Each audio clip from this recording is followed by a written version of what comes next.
So hello dear students, welcome back to this session of ICT Virtual Classroom. ICT Virtual Classroom के session में आप सभी का एक बार फिर से स्वागत करते हैं। आज की क्लास में बात करने जा रहे हैं क्लास 12 सब्जेक्ट फिजिक्स के ऊपर, कक्षा 12 विषय भौतिक विज्ञान के ऊपर। अपनी प्रीवियस क्लास में हमने इलेक्ट्रोस्टैटिक्स यूनिट स्टार्ट की थी, जिसमें हम chapter electric charge and electric field को समझ रहे थे। आज की क्लास में भी हम इसी को कंटिन्यू करेंगे, इलेक्ट्रिक चार्ज के ऊपर बात करेंगे और समझेंगे इलेक्ट्रिक चार्ज से रिलेटेड कुछ बेसिक और कुछ इंपॉर्टेंट बातों को। तो अपना पूरा ध्यान जो है सामने स्क्रीन पर बनाकर रखेंगे आप। मुझे उम्मीद है आप सबके सब फिट फाइन हेल्दी होंगे और बिल्कुल रेडी होंगे क्लास के लिए। तो चलिए आगे की बातों को सीखने समझने के लिए हम चलते हैं स्मार्ट बोर्ड की स्क्रीन पर। सो डियर स्टूडेंट्स, अपनी प्रीवियस क्लास में हमने इलेक्ट्रोस्टैटिक्स को समझा था। इलेक्ट्रोस्टैटिक्स यूनिट्स में हम क्या क्या देखने वाले हैं। आज हम बात करेंगे इलेक्ट्रिक चार्ज के ऊपर और इलेक्ट्रिक चार्ज से रिलेटेड कुछ इंपॉर्टेंट बातें जो हमने प्रीवियस क्लास में देखी है उनको डिस्कस करेंगे। चलिए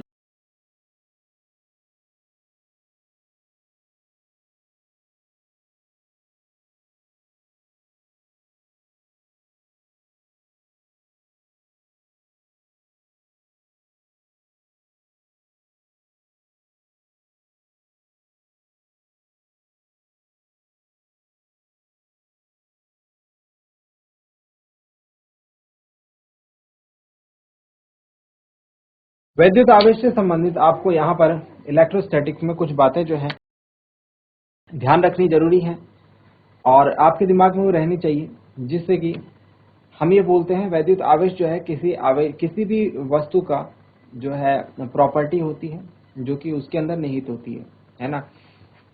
कोई भी वस्तु है XYZ, जिस तरीके से उसका द्रव्यमान होता है उसी तरीके से उसका आवेश भी कुछ होता है।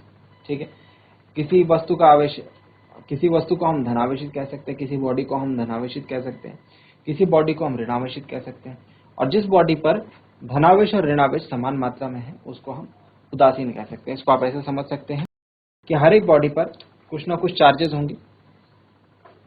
ठीक है, हर एक बॉडी पर कुछ ना कुछ चार्जेस होंगे।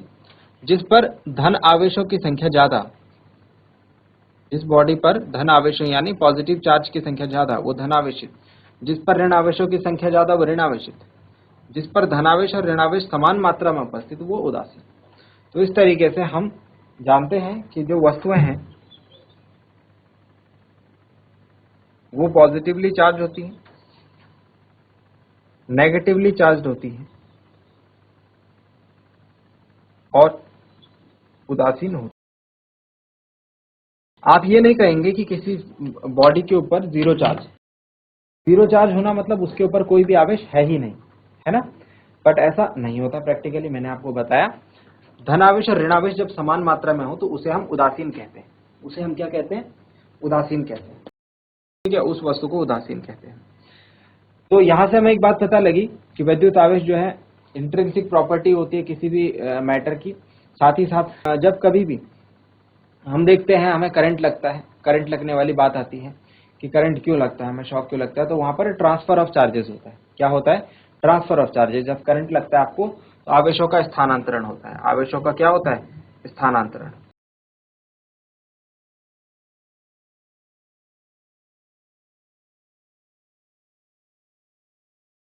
Transfer of charges. तो अगर आपको किसी तार को छूने में करंट लगता है तो मतलब उस तार से आपके शरीर में चार्जेस का ट्रांसफर हुआ है, जिस वजह से आपको करंट लगा है। ठीक है, ये बात हो गई। इसके बाद अगर बात करें जब कब ट्रांसफर ऑफ चार्जेस होता है, जब कभी भी ट्रांसफर ऑफ चार्जेस होता है, आवेश स्थानांतरण होता है, द्रव्यमान का भी स्थानांतरण। ठीक है, जब आवेशों का स्थानांतरण होता है, द्रव्यमान का स्थानांतरण होता है, मतलब आवेश द्रव्यमान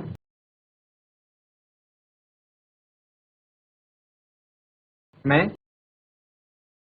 परिवर्तन ला सकते।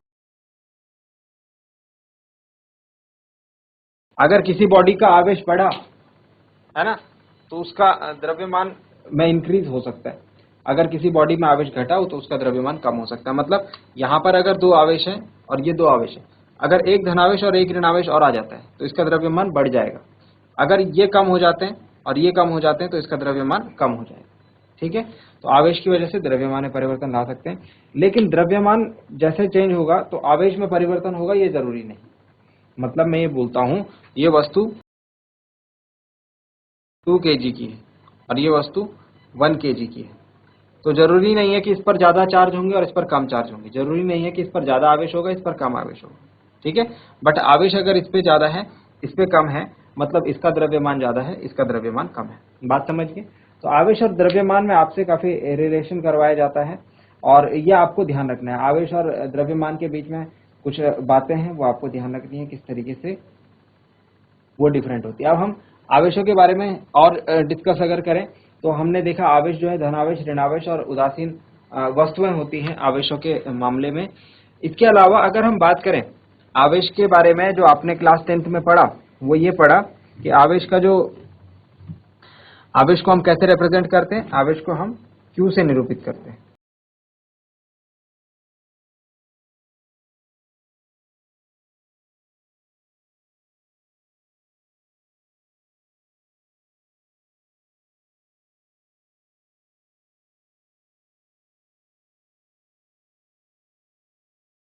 इसका SI मात्रक क्या होता है? कूलॉम होता है। ये सारी बेसिक बातें जो हमने, और इसकी विमा अगर बात करें, आवेश की जो विमा होती है वो होती है AT। AT कैसे आया? I बराबर Q अपॉन T होता है। Q की विमा, Q इज इक्वल टू हो जाएगा I इंटू टी। अगर Q की विमा की बात करें तो I की विमा जो कि A होती है और T की विमा T होती है। तो आवेश की विमा क्या हो गई? AT। ठीक है।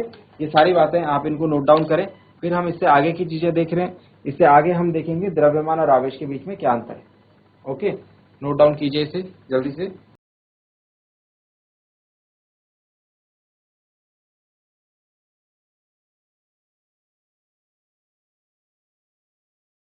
अब हम कुछ पॉइंट्स के ऊपर बात करेंगे dear student.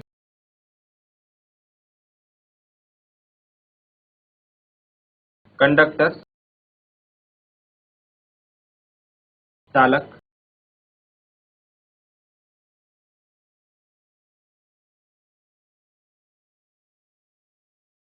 Insulator,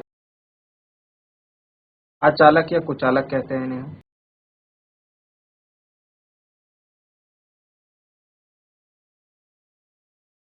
and number 3 is dielectric, जिसे हम परावैद्युत कहते हैं।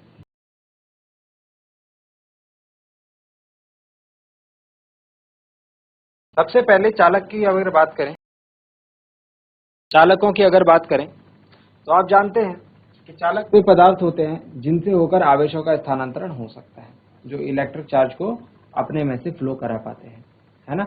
आवेशों के स्थानांतरण को मंजूरी ये दे देते हैं, चालक कहलाते हैं। अचालक वे पदार्थ होते हैं जो कि आवेशों का स्थानांतरण रोक देते हैं। अगर ये पदार्थ बीच में आ गए तो आवेशों का स्थानांतरण रुक जाएगा, ठीक है। तो आवेशों को स्थानांतरित नहीं होने देते, यानी हम ये भी कह सकते हैं इलेक्ट्रिसिटी को, विद्युत को ये स्थानांतरित नहीं होने देते। तो चालक और अचालक समझ में आ गए। इनके एग्जांपल्स की अगर बात करें तो चालक, सबसे अच्छा चालक, सबसे अच्छी चालक धातु,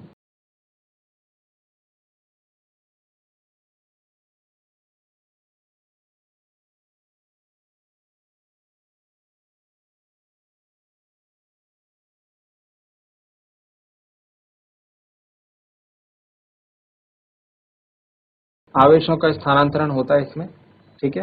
एग्जाम्पल की अगर बात करें, सबसे अच्छा चालक जो है चांदी, सिल्वर। सबसे अच्छा चालक कौन है? चांदी, सिल्वर, ठीक है। इसके अलावा बात करें तो तांबा हो गया, कॉपर, एल्यूमिनियम हो गया, लोहा हो गया।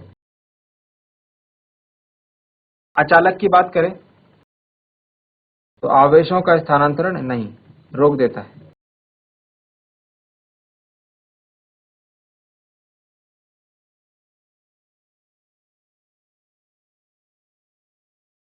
इसके एग्जाम्पल देखें तो ग्लास हो गया, कांच हो गया, एबोनाइट हो गया, लकड़ी हो गया, प्लास्टिक हो गया, तो ये हो गए हमारे एग्जाम्पल्स किसके, चालक और अचालक के। यानी जल्दी से नोट डाउन कीजिए, फिर परावैद्युत को समझिए। ये चीजें आप जानते होंगे, ठीक है, ये चीजें आपने पिछले क्लासेस में पढ़ी होगी, तो यहाँ तक मुझे लगता है किसी को कोई समस्या नहीं होगी। अब हम बात करेंगे परावैद्युत की।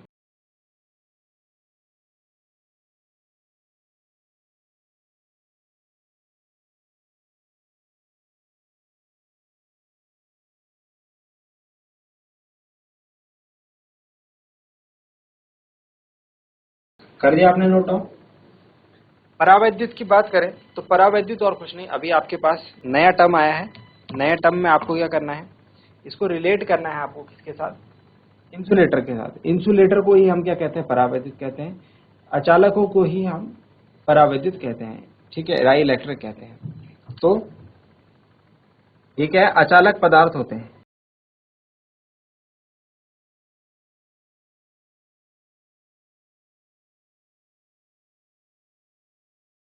क्या होते हैं, अचालक पदार्थ होते हैं जिनको हम डाई इलेक्ट्रिक कहते हैं। होता क्या है, डाई इलेक्ट्रिक हम अचालकों को क्यों कहते हैं, चालकों क्यों नहीं कहते हैं? क्योंकि अचालक में आप देखेंगे, अचालक में जो है चार्ज कैरी करने की क्षमता होती है। मतलब जैसे मैं किसी मेटल को चार्ज दे देता हूँ, कोई चालक है, उसको मैं आवेश दे देता हूँ, तो वो तो क्या करा देगा, उस आवेश को फ्लो करा देगा, स्थानांतरित करा देगा। मतलब वो आवेश वहां पर रुकेगा नहीं। अब मैं किसी इंसुलेटर के ऊपर चार्ज डालता हूँ, तो वो आवेश क्या करे, वो क्या करेगा, उस आवेश को फ्लो नहीं कराएगा, वहीं पर रोक के रखेगा, है ना, उसके सरफेस पर ही वो रह जाएगा। तो यहाँ पर हमारे लिए यूजफुल होते हैं कौन, डाई इलेक्ट्रिक। जैसे आप याद कीजिए, प्लास्टिक की कंघी आप सर पे रगड़ते हो, है ना, और उसके बाद आप उस पे कागज के टुकड़े चिपकाते हो, तो प्लास्टिक क्या है, आवेश है। प्लास्टिक क्या है, अचालक है, इंसुलेटर है ना। तो इंसुलेटर पर आपने देखा जो आवेश है वो उस पर अटक गए, और फिर उसने जो है कागज के जो पीसेस है उनको अट्रैक्ट करा।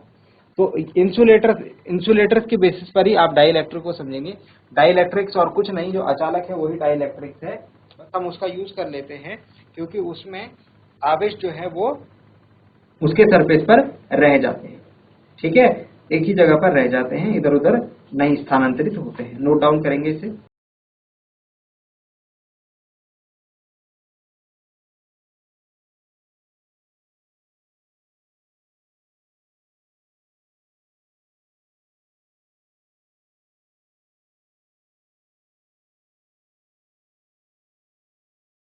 अब बात करते हैं चार्जिंग की। बात करते हैं चार्जिंग की, मतलब आवेशित करना, किसी वस्तु को आवेशित किस प्रकार से कर सकते हैं। तो जैसे अगर बात करें हम आवेशों के स्थानांतरण से क्या होगा, कोई भी वस्तु जो है वो आवेशित हो जाएगी, उसके ऊपर आवेश आ जाएंगे। आवेशों में मैंने आपको एक बात बताई कि कोई भी वस्तु के ऊपर ऐसा नहीं है कि धनावेश या ऋणावेश ही होते हैं सिर्फ, है ना। या फिर अगर हम किसी वस्तु को कहें कि अगर किसी वस्तु को हम ऐसा कहें कि उसके ऊपर कोई आवेश नहीं है, यानी कि कोई चार्ज नहीं है, तो वो सही होगा। मैंने आपको बताया है हर एक वस्तु के अंदर जितने धनावेश होते हैं उतने ही ऋणावेश होते हैं, यानी कि हम वस्तु को वैद्युत रूप से उदासीन कहते हैं, या फिर हमें कहते हैं नेट चार्ज, वस्तु के ऊपर जो नेट चार्ज है वो जीरो है। नेट चार्ज जो है जीरो है। नेट चार्ज जीरो होने का मतलब जितना धन है उतना ही ऋणावेश है, इसलिए नेट चार्ज जो हो गया, नेट आवेश जो हो गया वो शून्य हो गया। अगर ऐसा हो किसी भी एक आवेश की जो अमाउंट, किसी भी एक आवेश का मैग्नीट्यूड हो वो ज्यादा हो, ठीक है, परिमाण किसी भी एक आवेश का ज्यादा हो, तो उस वस्तु पर वो आवेश आ जाता है, ठीक है। इसीलिए हम किसी वस्तु को कहते हैं धनावेशित या ऋणावेशित।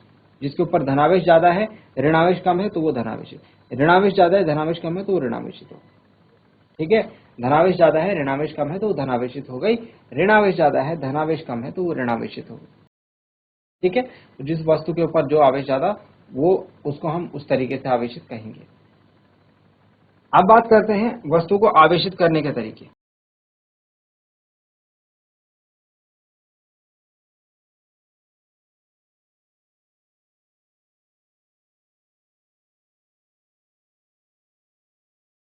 Ways of charging. तो यहां पर दो तरीके आते हैं, charging by conduction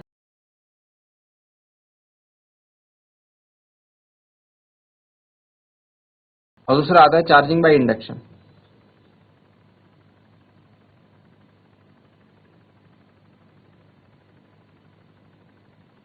charging by conduction और charging by induction. Charging by conduction और चार्जिंग बाय इंडक्शन का मतलब है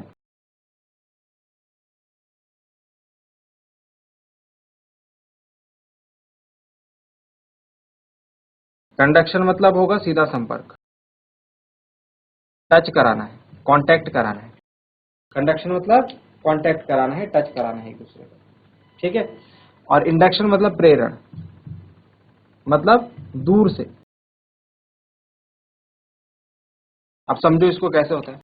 चार्जिंग बाय कंडक्शन में हम क्या करेंगे, एक ऐसी बॉडी लेंगे, एक ऐसी बॉडी लेंगे जिसके ऊपर, जो कि वैद्युत रूप से उदासीन है, ऐसा कह लीजिए, ये वैद्युत रूप से क्या है, उदासीन।